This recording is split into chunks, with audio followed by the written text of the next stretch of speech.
Assalamu alaikum. My name is Dr. Sanan Shehzad. I am working as Associate Professor Gastroenterology, working in Ali Medical Center. Hepatitis B और C एक मौलिक बीमारी है और almost 10% of the population जो पाकिस्तान में है वो इससे अफेक्टेड है और ये परसेंटेज ज़्यादा भी हो सकती है।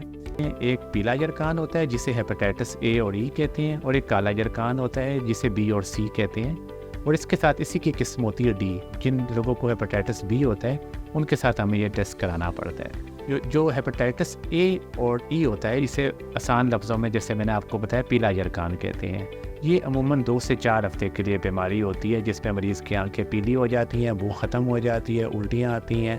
उन लोगों को रेस्ट देना होता है, अच्छे फ्लूइड्स देने होते हैं और उनको रेस्ट के साथ साथ अच्छा अपनी क़ुव्वत मुदाफ़ियत कोई जैसे खुराक के साथ अपने आप को बेहतर करना होता है और बाद दफ़ा में ड्रिप्स लगा के उन्हें बेहतर करना होता है। जो काला जरकान होता है जिसे बी और सी कहते हैं, ये बहुत सारी परसेंटेज में साइलेंट रहते हैं और इस तरह मैं फोकस भी करूँगा कि ये वो पॉपुलेशन होती है जो कोई भी हम में से हो सकती है और ये अमूमन 10 साल तक पेशेंट 15 साल तक मरीज़ को पता ही नहीं चलता और जब 15 साल बाद ये मरीज़ आते हैं बाद दफ़ा अचानक खून की उल्टी के साथ, गलूदगी के साथ और पेट में पानी के साथ ये हॉस्पिटल में लैंड कर जाते हैं। यही मरीज़ जब बाद दफ़ा नॉर्मल पॉपुलेशन में अपने टेस्ट कराने जाते हैं, कोई सर्जरी कराने जाते हैं तो वहाँ पे इनका टेस्ट होता है तो पता चलता है हेपेटाइटिस बी या सी है। यही पॉपुलेशन जब बाहर जाती है ओवरसीज़ में टेस्ट के लिए तो वहाँ तो उन्हें पता लगता है बी और सी है। तो इसका मकसद ये मेरे बात करने का कि बी और सी किसी में भी हो सकता है और इसीलिए हर बंदे को बी और सी का टेस्ट करवाना चाहिए। ए और ई की एक ही बात मैं आपसे कहूँगा, जो टेक होम मैसेज भी है कि प्रिवेंशन के जो चीज़ खाएं पिएँ वो हाइजेनिक हो, वॉशरूम्स जाएँ तो हैंड्स वॉश करें प्रॉपर, पानी बॉइल्ड पिएँ। अगर आप ये 3 चीज़ों पे ध्यान रखेंगे तो हेपेटाइटिस ए और ई से बच सकते हैं।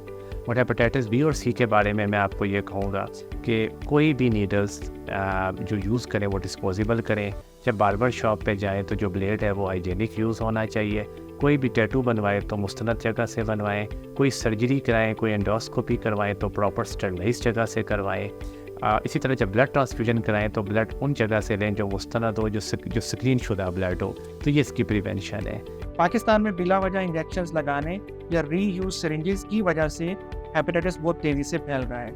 अली मेडिकल हॉस्पिटल में सिर्फ प्रोफेशनल कंसल्टेंट्स ही इंजेक्शन प्रिस्क्राइब करते हैं। उसके बाद प्रॉपर ट्रेन स्टाफ उसको प्रॉपर प्रिवेंटिव मेजर्स के साथ डिस्पोजेबल सिरिंजेस के ज़रिए एडमिनिस्टर करते हैं और ये सारा प्रोसीजर करने के बाद इसको एक प्रॉपर मैकेनिज्म के ज़रिए डिस्पोज ऑफ कर दिया जाता है। इस सारी प्रैक्टिस का मकसद ये है कि कोई भी किसी किस्म की इन्फेक्शन या हेपेटाइटिस बी और सी के फैलाव को रोका जा सके। इसके अलावा अली मेडिकल हॉस्पिटल में डेंटल प्रोसीजर्स भी पूरी हाइजीनिक और क्लीनिनेस के साथ किए जाते हैं। यहाँ पे highly professional consultants and train staff अपने प्रोटेक्टिव गियर्स के साथ प्रोसीजर्स करते हैं। इसी तरह एंडोस्कोप्स को ऑटोमेटिक मशीन के ज़रिए डिसइंफेक्ट किया जाता है जो कि इंटरनेशनल प्रोटोकॉल्स के मुताबिक है। यहाँ पर भी स्ट्रिक्ट रूल्स हैं जिसके ज़रिए डिसइंफेक्शन को मेंटेन किया जाता है। अली मेडिकल हॉस्पिटल में एक डेडिकेटेड ब्लड बैंक है जहाँ पर प्रॉपर ट्रेन स्टाफ डोनर्स का ब्लड लेते हैं और जिसकी प्रॉपर स्क्रीनिंग होती है, जिसमें ना सिर्फ हेपेटाइटिस बी और सी को चेक किया जाता है बल्कि इसके अलावा दीगर इन्फेक्शियस डिजीज़ को भी चेक किया जाता है। इसके बाद इसको प्रॉपर तरीके से स्टोर करते हैं और एक मैकेनिज़्म के ज़रिए इसको आफ्टर क्रॉस मैच इशू किया जाता है। तो डायलिसिस में भी हाइजीन एंड क्लीनिनेस के स्ट्रिक्ट प्रोटोकॉल्स हैं। यहाँ पे जो भी पेशेंट आता है उसकी हेपेटाइटिस बी एंड सी की स्क्रीनिंग की जाती है और उसी के बाद उसको डायलिसिस मशीन पर डाला जाता है। यहाँ पर भी हाइजीन, स्टाफ की हाइजीन, पेशेंट की हाइजीन, मशीन की हाइजीन, सब का ख्याल रखा जाता है और जो भी इन्फेक्टेड पेशेंट्स होते हैं उनकी मशीन सेपरेट होती हैं।